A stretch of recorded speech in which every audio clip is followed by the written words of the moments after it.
Hi everybody, it's Pat Gillis here, and as you know, last week we lost a really special horse by the name of Grandpa, and I have to be honest, I was pretty touched by how many former students and people who had known him wrote some just lovely things about him on our Facebook page, which was really nice.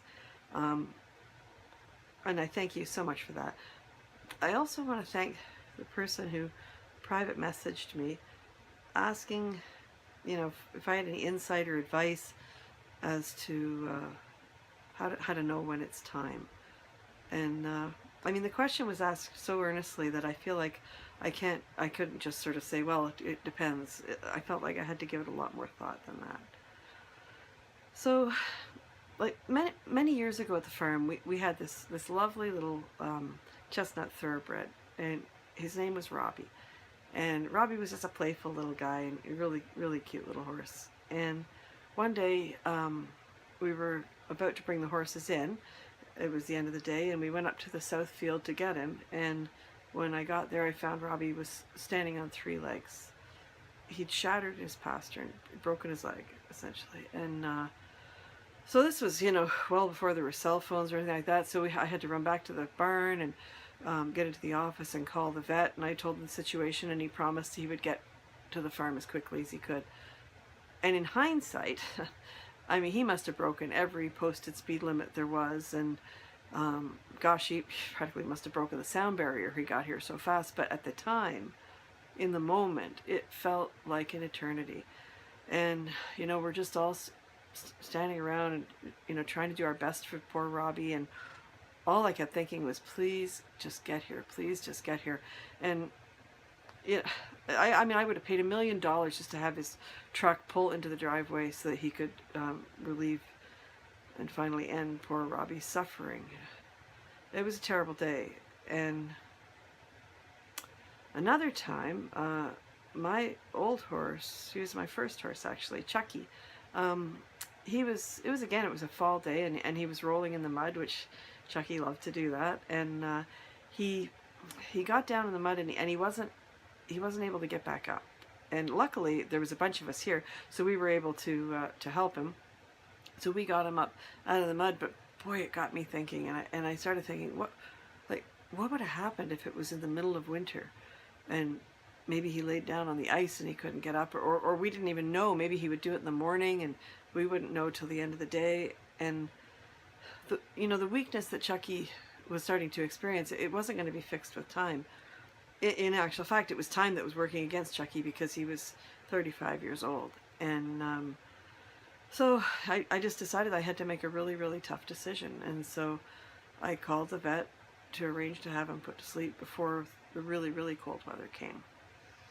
And I remember, I guess it was probably, I don't know, a couple of days after I called that the appointment was scheduled for, and those were the 2 most heart-wrenching, wretched days while I waited for this appointment to be met. And I remember that day going out to get Chucky in the field, and I just kept hoping that, that the vet would be late so that I could have a little bit more time with him. And I was just filled with dread for that moment when I would see the truck pull in the driveway.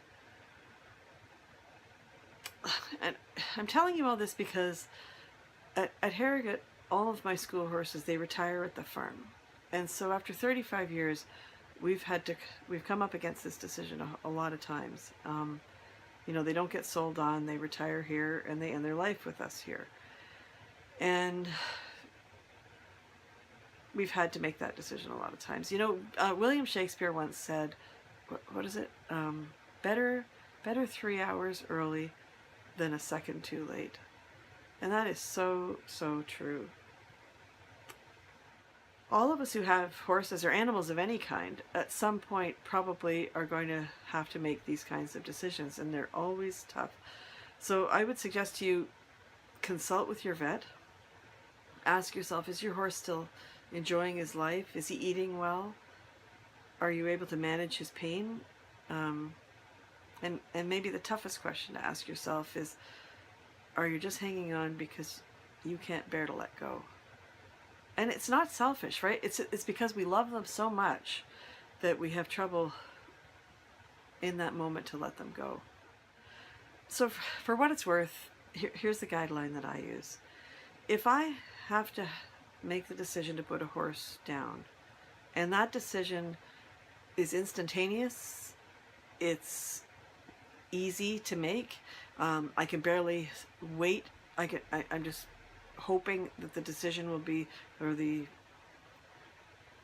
process will take place as soon as possible, then I know that was a pretty tough time for my horse.